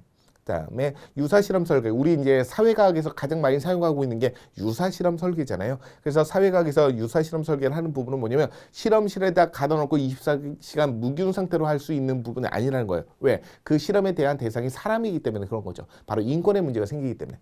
그래서 무작위 할당으로 실험 집단과 통제 집단을 동등하게 할 수는 없고요. 무작위 할당을 한 대신에 다른 방법을 통해서 실험 집단과 비교해서 유사한 어떤 비교 집단들을 구성해서 설계하는 방법을 우리는 유사 실험 설계라고 합니다. 자, 그리고 자, 1회 사례 연구 설계라는 부분인데요. 전실험 설계라고 합니다. 일명 원시 실험 설계라고도 하죠. 그래서 실험에 대한 변수가 노출되어서 하나의 집단이 사후적으로 결과 변수에 측정하는 그런 방법이 될 텐데요. 자, 실험 변수에 대한 조작이나 집단에 대한 무작위화가 이루어지지 못한다는 거죠. 그래서 실험자가 임의로 실험 대상을 선정하는 방법들. 그러다 보니까 신뢰도하고 타당도가 떨어지는 문제가 생길 수밖에 없습니다. 자, 12번째 문제 우리가 강의할 때도 여러 번 얘기했던 부분들인데요. 장애인 복지 출제가 된다. 그리고 나오면 이념 또는 모델이 출제가 된다. 자, 이념이라는 것은 뭐 정상화, 사회통합, 뭐 탈시설화 이런 부분들을 얘기하는 거고요. 이념에는 뭐 개별적인 모델, 사회적 모델, 그리고 복지 모델, 그리고 뭐 자립생활 모델, 그리고 시민권 모델 뭐 이런 부분들이 이제 출제가 될 수 있다는 거죠. 자, 자립생활 모델은요. 바로 삶의 선택을 장애인 당사자가 직접 선택할 수 있다는 거. 이것도 맞죠? 그리고 장애인복지법에서는요, 장애 유형을 바로 신체적 장애하고 정신적 장애로 이제 나누고 있죠. 신체적 장애가 바로 12가지, 정신적 장애가 3가지다라는 부분들. 이제 이런 부분들까지도 이제 알아두셔야 되는 부분이 되겠습니다. 그리고 이제 사회적 모델인데요. 이 사회적 모델은 개인이 그 기능적인 제한이 아니라 심리적인 상실에 대한 부분이다. 자, 심리적 상실이 장애가 발생한다라는 부분들. 이거는 사회적 모델이 아니라 바로 개별적인 모델이 되겠죠. 개별. 사회적 모델은 뭐예요? 그 장애인 당사자가 능력이 없다는 것을 그 다수의 구성원들이 그렇게 인식하는 거. 그렇게 인식하는 것을 사회적 모델이라고 하는 거고, 자, 심리적인 장애인 당사자가 심리적인 상실에 의한 장애가 발생했다는 것은 개별적인 모델이 되겠습니다. 그래서 이건 해당되지 않겠고요. 그 다음에 정상화, 노멀리제이션이라고 하는 거잖아요. 장애인이 시설보호가 아니라 바로 지역사회 중심에서 생활할 수 있도록 서비스가 제공되어야 된다는 것을 바로 우리는 정상화라고 얘기하는 거죠. 자, 그래서 기억, 니은, 리을이 정답인 4번이 정답이 되겠네요. 자, 그래서 보셨던 것처럼 디귿은요, 바로 개인의 어떤 심리적인 제한이 아니라 바로 개인의 기능적인 제한이 아니라 심리적인 상실에 의한 장애가 발생한다라고 보는 것은 개별적인 모델이 되겠습니다. 자, 13번 문제. 자, 가에서 라에 해당되는 비어스택의 사회복지 실천에 대한 관계에 대한 원칙인데요. 그것에 대해서 바르게 나열한 것은 무엇이냐라는 부분이 되겠습니다. 자, 이제 각각의 가, 나, 다, 라의 이제 키워드를 꼭 알고 계셔야 됩니다. 그래서 그 키워드를 알아야 이제 문제의 정답을 찾을 수가 있는 거예요. 자, 가에서 보면 고유한 존재를 대우받고 싶어하는 그런 클라이언트의 요구를 기반해서 바로 관계의 원칙을 갖고 있는데요. 이 원칙에 따르면 사회복지사는 클라이언트에 대해서 특성을 인정하고 이해해야 된다는 거죠. 자, 특성을 이해하고 인정한다, 키워드. 그리고 고유한 존재로 대우받고 싶어한다, 이걸 뭐라고 하죠? 개별화라고 하는 거죠. 개별화. 그 다음에 두 번째, 존엄과 존재로 인정을 받고 싶어하는 그런 클라이언트에 대한 욕구를 기반으로 두고 있고요. 바로 그 원칙에 따라서 사회복지사는 클라이언트에 대해서 있는 그대로 받아들인다. 자, 이것을 바로 우리는 뭐라고 합니까? 수용이라고 하는 거죠. 그리고 자신의 감정을 자유롭게 표현하고 싶어하는 그런 클라이언트의 욕구에 기반하고 있고요. 그리고 이 원칙에 따라서 사회복지사는 클라이언트가 부정적인 감정도 표현할 수 있도록 도와줘야 되는 거죠. 자, 이걸 바로 우리는 뭐라고 합니까? 의도적 감정 표현이라고 하는 거죠. 어머, 어쩜, 아우, 이런 제스처나 취임새나 이런 것들을 하는 거죠. 그래서 결국 장애인 당사자가 바로 이렇게 클라이언트 당사자가 자신의 감정을 자유롭게 표현할 수 있도록 해주는 거. 이게 키워드가 되겠습니다. 자, 이걸 의도적 감정 표현이라고 하죠. 의도적. 그리고 자신의 그 감정을 표현하는 데 있어서 반응과 공감의 이해를 받고 싶어하는 그런 클라이언트에 대한 욕구인데요. 바로 그 원칙에 따르면요, 사회복지사는요, 클라이언트에게 감정에 따라서 의도적으로 적절한 반응을 보여야 된다라는 부분이죠. 자, 여기서는 감정에 대해서 의도적으로 적절한 반응을 보여야 된다. 이게 바로 뭐예요? 통제된 정서의 관여가 되겠죠. 통제된 정서. 이게 바로 감정에 대해서 의도적이면서 적절한 반응을 보여야 된다는 것이 가장 키워드가 되겠습니다. 자, 그래서 각각의 키워드 위주로 이제 이해하시면 공부하시는 데 도움이 될 것 같습니다. 그래서 정답은 가는 개별화, 나는 수용, 그 다음에 다는 의도적 감정 표현이 되겠고요. 그 다음에 라는 바로 통제된 정서의 관여가 되겠습니다. 자, 그 다음에 14번이 되겠습니다. 14번은요, 면접에서 활용하고 있는 상담 기술인데요. 그 상담 기술에 대한 설명으로 옳은 것은 무엇이냐라는 부분이죠. 너무 쉬웠죠. 왜냐하면 2번 딱 눈에 딱 들어오잖아요. 직면, 바로 언행 불일치를 지적하는 거. 바로 2번이 정답이 되겠습니다. 자, 그러면 오답 해설을 해서 보게 되면요. 바꿔 말하기라는 표현은 뭐냐면 상대방이 말한 용어에 대해서 같은 뜻으로 가진 그런 다른 말을 사용해서 간단하게 내담자에게 말을 확인시켜 주는 것을 바로 이제 바꿔 말하기라고 얘기하는 겁니다. 그 다음에 격려라는 것은 내담자에게 바로 상담이나 행동이나 태도나 감정에 칭찬을 하거나 또는 인정을 해주거나 지지하거나 이런 언어적 또는 비언어적인 표현을 통해서 해주는 거죠. 이렇게 토닥토닥 해주는 거, 어깨에 토닥토닥 해주는 거, 이것도 격려죠. 그리고 말을 통해서 칭찬해주고 인정해주고 지지해주고 격려해주고 그 다음에 뭐 이제 수용해주고 이런 부분들이 되겠죠. 그런 것들을 행동이나 태도나 감정을 통해서 표현하게 되면 그걸 격려라고 하는 거고요. 해석이라는 것은 내담자가 직접 진술하지 않은 그런 내용들과 그러니까 과거의 어떤 경험이나 진술했던 내용들을 토대로 해서 추론해 나가는 것을 우리는 해석이라고 합니다. 추론해 나가는 것, 이걸 해석이라고 하는 거죠. 자, 15번은 이제 복합적인 문제가 출제가 되었던 부분들이잖아요. 자, 문제에서는 측정에 대한 설명으로 옳은 것은 무엇이냐라고 이렇게 이야기하면서 측정뿐만 아니라 신뢰도, 타당도, 그리고 바로 이제 오류와 관련된 부분이 함께 이제 묶였던 부분들, 이런 복합적이고 종합적인 문제가 이제 앞으로 지방제에서도 나올 수 있단 말이죠. 그러니까 단편적으로 보면 안 된다고요. 단편적으로 보니까 자꾸 이제 그 실수를 하게 되는 거죠. 그래서 요번에 이제 시험에서도 기말고사나 그다음 기출 문제나 또는 모의고사 학원에서 보는 모의고사를 볼 때는 85점, 90점 맞았는데 요번에 국가제 그 시험을 경험 삼아서 봤더니 55점 나왔다, 50점 나왔다, 60점 나왔다 이런 그 학습 질문이 많이 올라왔습니다. 좀 안타깝죠. 그런데 거기에 너무 좌절하지 마시고요. 그게 하나의 좋은 본보기가 되고 계기가 되었다. 그래서 내가 이제 시험을 바라보는 그 문제를 바라보는 그 관점을 단편적으로 보지 말고 우리가 이제 입체적으로 좀 복합적으로 봐야겠구나. 이런 것들은 이제 깨우치면 될 것 같습니다. 그래서 그걸 기반으로 해서 이제 공부를 하시면 될 것 같고요. 동형 모의고사로 그렇게 이제 트레이닝을 시켜드릴 수 있도록 준비하고 있으니까요. 그렇게 공부하시면 될 것 같아요. 자, 그래서 측정에 대한 설명인데 옳은 것은 무엇이냐? 자, 우선 신뢰도. 자, 신뢰도가 높으면 타당도가 높다. 타당도가 높을 수도 있고 낮을 수도 있겠죠. 그래서 해당되지 않는 거고요. 자, 서열속도. 자, 속성 간의 어떤 거리나 간격을 동일하게 보고 있다. 자, 거리나 간격을 동일하게 보고 있는 것은 등간척도가 되겠죠. 그 다음에 4번에 보면 측정 시에 발생하는 바로 비체계적인 오류는요, 문화적인 차이에서 나타나는 어떤 편향 또는 사회적 적절성에 대한 편향 등이 있다라고 하는데요. 자, 체계적 오류하고 비체계적 오류가 있습니다. 체계적 오류와 관련된 부분이죠. 바로 문화적인 차이나 편향 또는 사회적 적절성과 관련된 편향을 바로 이제 원래부터 잘못된 거예요. 원래부터 잘못되어서 이제 오류가 발생했다는 것을 체계적 오류라고 하는 거고, 비체계적 오류는 그것을 코딩하는 과정 속에서 바로 연구원이나 연구자의 어떤 실수로 코딩을 잘못하는 거, 이걸 바로 비체계적 오류, 무작위적 오류라고 합니다. 예를 들면, 자, 양적 연구를 하는데, 자, 우리가 이제 그 0을 이제 그 코딩을 할 때는 0을 여자라고 하고 1을 남자라고 이렇게 해놓고 그 다음에 코딩을 한다고 가정을 해볼게요. 그래서 어떤 그 설문지에 대한 부분을 이제 코딩을 하는데, 자, 여성분이에요. 그래서 0이라고 넣어야 되는데 그것을 혹시 깜빡해갖고 연구자가 그거를 1로 체크를 해버리는 거. 그러니까 여자가 설문조사를 했던 부분들인데 그걸 남자로 이제 오인을 시켜버리는 거죠. 그래서 이런 것들을 바로 연구자의 어떤 그 실수에 의한 부분을 비체계적 오류라고 얘기합니다. 그래서 이거는 문화적인 자체에 대한 편향이나 사회적 적절성에 대한 편향은 아예 처음부터가 잘못된 부분들, 이걸 체계적 오류라고 합니다.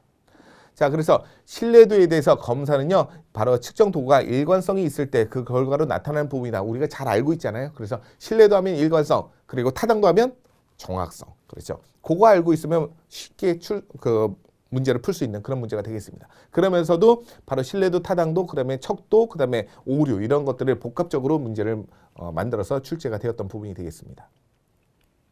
자, 그래서 측정에 대한 부분에서는요, 신뢰도가 높으면 타당도는 높을 수도 있고 낮을 수도 있고요. 그리고 등 간격과 관련된 부분은 등간척도가 되어 있고요. 그리고 이제 문화적인 차이나 그다음에 사회적 적절성에 대한 편향과 관련된 부분은 체계적 오류가 되겠고요. 비체계적 오류는요, 조사 체계와는 관계없이 바로 발생하는 오류인데 설문 문항을 너무 많이 하거나 또는 이제 연구자의 어떤 실수에 의해서 이루어지는 것들, 이것을 우리는 비체계적 오류 또는 무작위적 오류라고 합니다. 자, 16번 문제. 16번은요, 바로 이제 사회복지 실천 기술론에서 출제가 되었던 부분이기도 한데요. 자, 가족 단위의 어떤 개입이나 이런 부분들인데 그 개입에서 활용하고 있는 주요 기법들에 대한 설명으로 옳지 않은 것은 무엇이냐, 이런 부분이 되겠습니다. 자, 그래서 우선 재구성이라는 부분, 다른 시각으로 바라보는 것을 얘기하는 거고요. 역설적 지시라는 것은 바로 문제를 판단하고 그다음에 판단되는 그런 행동들에 대해서 유지하거나 강화시켜주기 위해서 지시하는 그런 기법들이 되겠죠. 그다음에 역할 연습이라는 것은 우리가 이제 미리 시행을 해보는 거죠. 미리 연습해보는 거. 자, 가족 성원들에게 미리 이제 만나기 전에 미리 이제 경험을 해볼 수 있도록 도와주는 것을 역할 연습이라고 하는 거고요. 자, 가족 조각.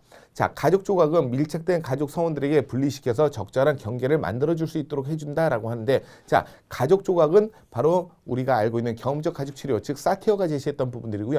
밀착된 가족, 너무 딱 떨어져 같이 붙어있는 그런 가족들은 조금 더 떨어뜨려야 되겠죠. 너무 떨어져 있으면 유리된 가족은 좀 붙여야 되는 부분이고, 너무 딱 붙여져 있으면 조금 떨어뜨려야 되겠죠. 그래서 뭘 떨어뜨린다는 것은 바로 경계를 만들어준다는 거죠.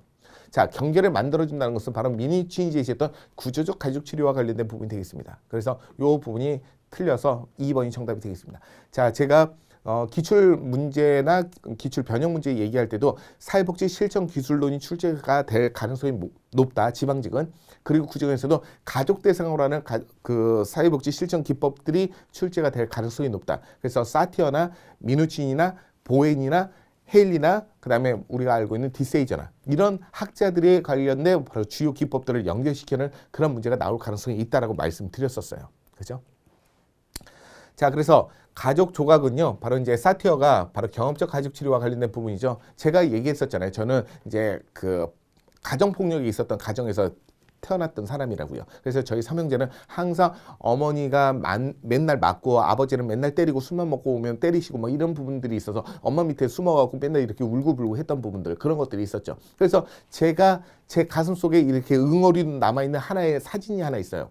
아버지는 몽둥이를 들고 어머니를 때리려고 하고, 어머니는 때리지 말라고 이제 무릎 꿇고 이제 빌고 있고, 또 동생들과 저는 이제 어머니 뒤에서 맞을까봐 저도 무서우니까 이제 고개를 푹 숙이고 이러고 있으면서 울고 있는 그 모습이 저의 아주 아픈 그런 사진의 한 장이거든요. 이렇게 이 아픈 사진에 대한 한 장을 갖고 가족들을 모아놓고 말을 하지 않은 상태에서 이 사람이, 이 응어리를 쥐고 있는 이 사람이 하자고 하는 그 모션대로 부모님들에게 하라고 하는 거죠. 그래서 아버지 오셔갖고 몽둥이, 종이 몽둥이 하나 들고 때리는 척 하시고, 이렇게 이제 마네킹처럼 어머니는 무릎 꿇고 이제 빌면서 이제 때리지 말라고 하는 신용을 하고, 동생들 와서 어머니 뒤에서 이렇게 숨죽여 있고, 이런 모습들이 큰아들이 바라보는 부모의 모습이고 가정의 모습이고 가정폭력의 모습이었던 거죠. 이런 게 바로 가족 조각이라고 할 수가 있겠습니다. 자, 그 다음 번째는 공간 속에서 이제 가족들에게 이렇게 몸을 이용해서 가족에 대한 상호작용에 영향을 표현해서 가족들이 이해할 수 있도록 도와주는 게 바로 가족 조각이 되겠고요. 자, 그 다음 번째, 밀착된 가족들로 인해서 분리시켜서 적절한 경계를 만들어주는 것. 그걸 바로 우리는 미누친이 제시했던 바로 경계 만들기가 되겠죠. 이렇게 이제 경계 만들기하고 가족 조각, 사티어하고 미누친에 대한 부분을 합쳐갖고 문제를 출제가 되기도 했었습니다. 자, 그 다음에 17번째 문제. 자, 정신건강 사회복지 출제가 된다고 말씀드렸었어요. 그죠? 그런데 이제 제가 보는 부분에서는 정신건강 전문 요원에 대한 부분이 다시 한번 등장하지 않겠느냐라는 부분이었었는데, 물론 내용들의 일부가 나오긴 했었지만, 여기 나왔었죠. 정신건강 작업치료사라는 부분이 나오긴 했었지만, 여기서 묻는 부분들은 바로 이제 정신건강과 관련된 시설, 기관을 묻는 문제가 되겠습니다. 그래서 정신건강 증진 및 정신질환자 복지 서비스 지원에 관한 법률에 따라서 정신건강 사회복지와 관련된 설명인데요. 그 설명으로 옳지 않은 것은 무엇이냐? 그래서 정신요양시설은요, 정신건강 증진시설에 해당되는 부분들이고요. 그리고 정신건강 사회복지사, 정신건강 작업치료사는 모두 다 정신건강 전문 요원이 된다. 요게 이제 나왔던 부분이 되겠죠. 그리고 정신질환자라는 것은 망상, 환각, 그 다음에 사고나 기분에 대한 장애 등으로 인해서 독립적으로 일상생활을 영위하는데 중대한 제약을 받고 있는 사람을 정신질환자라고 얘기한다. 그리고 이제 정신의료기관이라는 부분인데요. 정신재활시설, 정신건강의학, 의원 이런 부분이다. 이게 잘못되었던 부분이죠. 그래서 2번이 옳지 않은 것으로 정답이 되겠습니다. 자, 정신의료기관에는요, 정신병원과 의료법에 따라서 의료기관 중에서 바로 그 기준에 적합한 의원, 그리고 병원급 의료기관에서 설치하고 있는 정신건강의학과 기준에 적합한 기관, 이 부분이 바로 정신의료기관이 되겠고요. 정신건강증진시설은요, 바로 정신의료기관과 정신요양시설과 정신재활시설을 우리는 묶어서 우리는 정신건강증진시설이라고 합니다. 그 중에서도 정신재활시설은 정신질환자 또는 정신상의 건강에 문제를 갖고 있는 사람 중에서 대통령령이 정하고 있는 그런 사람을 사회 적응이나 그다음에 사회 훈련, 생활 지도에 필요한 그런 시설을 정신재활 시설이라고 합니다. 자, 18번. 바로 인간행동과 사회환경에서 바로 인간이 갖고 있는 성장 발달 단계를 묻는 처음 등장했던 문제가 되겠습니다. 처음 등장했어요. 처음. 그래서 우리 교재에도 기본서에도 다 나와 있는 부분이기도 하고요. 자, 6세부터 12세에 해당되는 아동기, 아동시기죠. 즉 아동시기에 해당되는 것을 옳은 것을 고르시오라는 부분이 되겠습니다. 자, 1차 신체적인 성장 급등기가 일어나는 것은 영아기죠. 영아. 1차는 영아기고요. 2차는 바로 청소년기가 되겠죠. 그리고 피아제가 제시했던 바로 형식적인 조작기 단계이다. 자, 형식적인 조작기가 아니라 뭐예요? 구체적 조작기가 되겠죠. 구체적. 그렇죠? 형식적 조작기는 아마 12세부터 16세에 해당되는 부분일 거예요. 예, 그래서 요거는 해당되지 않고요. 자, 6세부터 12세에 해당되는 것은 구체적 조작기가 되겠습니다. 그리고 이 시기에는 단체 놀이를 통해서 개인이 어떤 목표나 그다음 집단의 목표보다 우선시됨을 학습하게 된다라는 부분인데요. 자, 이때 단체 놀이를 하면서 개인의 목표가 아니라 집단의 목표를 더 우선시한다는 거죠. 집단의 목표를. 자, 그래서 정답은 바로 4번인데요. 에릭슨이 제시하고 있는 이 아동에 대한 성공의 그 발전에 있어서 바로 능력이라는 부분, 그 능력에 대한 부분을 미덕으로 확인하고 있다라는 부분이 되겠습니다. 바로 아동기는 바로 능력입니다. 이 부분을 알고 있는지를 묻는 문제가 되겠죠. 그래서 18번에는 4번이 정답이 되겠습니다. 자, 에릭슨은요, 이 아동기를 바로 6세부터 12세를 근면대, 그 다음에 열등감이라고 하는 부분들이고요. 그 아동에 대해서 성공적인 발달을 하기 위해서는 바로 능력이라는 미덕이 있어야 된다라고 하는 거죠. 그래서 이걸 프로이트는요, 잠복기라고 얘기하고요. 피아제는 이때를 구체적 조작기라고 이렇게 표현하고 있습니다. 그래서 오답 해설에서 보게 되면 1차적인 신체적 성장 급등기는 영아기라고 얘기하는 거고요. 그리고 형식적 조작기는 바로 12세부터 16세에 해당되는 부분들이고요. 그리고 아동기 때는요. 단체 놀이를 중요하게 생각하는데 그 단체 놀이를 중요하다 보니까 집단 생활에 대한 협력이나 기본적인 사회적 기술이나 태도를 배우는 그런 시기가 됩니다. 그래서 집단에 대한 목표가 개인의 목표보다 우선시되는 것을 학습하게 되는 게 바로 아동기가 되겠다. 자, 19번 문제. 19번은 이제 역사 이제 나와야 되는데 역사 이제 나왔네요. 자, 서구의 사회복지에 대한 발달 과정과 발전 과정에 대한 부분인데요. 그 나타냈던 제도에 대한 설명으로 옳은 것만을 모두 고르면이라는 부분이죠. 우선 최초의 사회보험은 독일의 뭐예요? 바로 질병보험이 되겠죠. 독일의 질병보험 1883년도가 되겠죠. 질병보험. 그렇죠? 너무 쉬웠던 문제. 그렇죠? 1883년도죠. 자, 1883년도. 자, 1883년도에 바로 이제 질병보험이 되어 있고요. 1889년도에 노령 폐질보험은 아닙니다. 그 다음에 두 번째, 개정국민법, 즉 1834년도인데요. 바로 빈민들에 대해서 처우를 균일하게 하기 위해서 바로 원외국어를 확대했다라고 했는데 원외국어가 아니라 원내국어죠. 원내. 그러니까 이것도 해당되지 않겠고요. 자, 그 다음에 스패밀랜드법에서는요, 스패밀랜드 제도는요, 최저 생계비를 정해놓고 임금이 부족한 부족분을 보충해주는 임금보조제를 했죠. 그래서 일종의 최저 생활을 보장해주는 제도가 되겠다. 맞죠? 자, 나치불법. 나치불법은 바로 작업장법이라고도 하는 거잖아요. 그래서 구제를 원하는 사람에게 바로 노동을 강제화시키고 그 다음에 빈민들에게 기술을 가르쳐서 소득 창출을 기회를 제공해 주는데 역할을 했다라는 부분들. 그래서 디귿과 리을이 정답인 바로 3번이 정답이 되겠네요. 자, 최초의 사회보험은요, 1883년도 질병보험이 되겠고요. 그리고 이제 전국 균일 처우의 원칙과 관련된 부분인데 원내 구호를 확대했다라고 봐야 되겠죠.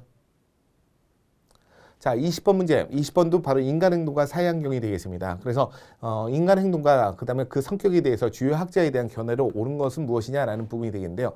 자, 만두라는 인지적인 요인들을 강조하면서 바로 자기 강화, 그리고 자기 효능감.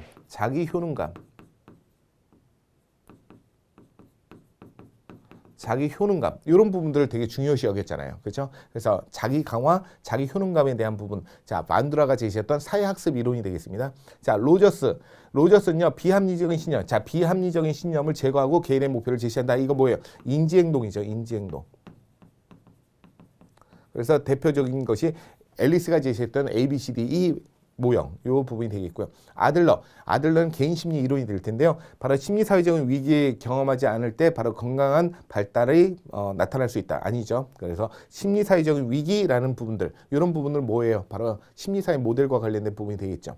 그래 프로이트 인간이 갖고 있는 무의식을 강조하고 있습니다. 맞습니다. 그리고 인간에 대한 무의식을 개인 무의식 그다음 집단 무의식을 제시했던 사람 누구죠? 칼 구스타프 융이죠. 그래서 개인 무의식은 그 개인이 갖고 있는 어떤 그 경험에 의한 어떤 결과물이라고 하는 거고요. 집단 무의식은 조상 대대로 내려왔던 어떤 관습 바로 이걸 침전물이라고 얘기하는 부분이 되겠습니다. 이걸 칼 구스타프 융이 제시했던 바로 분석 심리 이론과 관련된 부분이 되겠죠. 그래서 20번의 정답은 1번이 되겠습니다. 자, 그래서 반도라가 제시했던 부분에서는요, 바로 인간의 사회 학습 이론에 해당되는 부분들이고요. 그 인간의 행동은요, 학습에 의해서도 이루어질 수 있다. 그래서 환경이 매우 중요하다는 부분을 제시하면서 인지적인 요인에 대해서 강조를 해주고, 그 다음에 바로 자기 강화 또는 자기 효능감 이런 부분을 강조했던 부분이 되겠습니다. 그리고 로저스가 제시했던 현상학 이론은요, 인간의 갖고 있는 어떤 주관적인 경험들이 자신의 어떤 형성된 개인의 어떤 경험을 통해서 개인이 갖고 있는 성격을 달라질 수 있다라고 보는 것이 바로 로저스가 제시했던 현상학 이론이고요. 비합리적인 신념은요, 바로 이제 인지행동 모델과 관련된 부분이 되겠죠.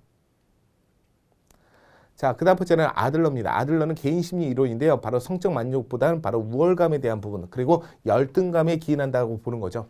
자, 반면에 바로 심리사회적인 위기와 관련된 부분은 에릭슨이 제시했던 심리사회 이론과 관련된 부분이고요. 프로이트는 바로 무의식을 강조했던 부분들인데 칼 구스타프 융은 분석 심리 이론에서 개인 무의식, 집단 무의식에 대한 부분을 제시했던 부분이 되겠습니다. 자, 이렇게 해서 여러분들과 함께 바로 2023년도 4월 8일 날 시행됐던 9가지 사회복지 개론에 대한 기출문제 해설을 모두 다 마쳤는데요.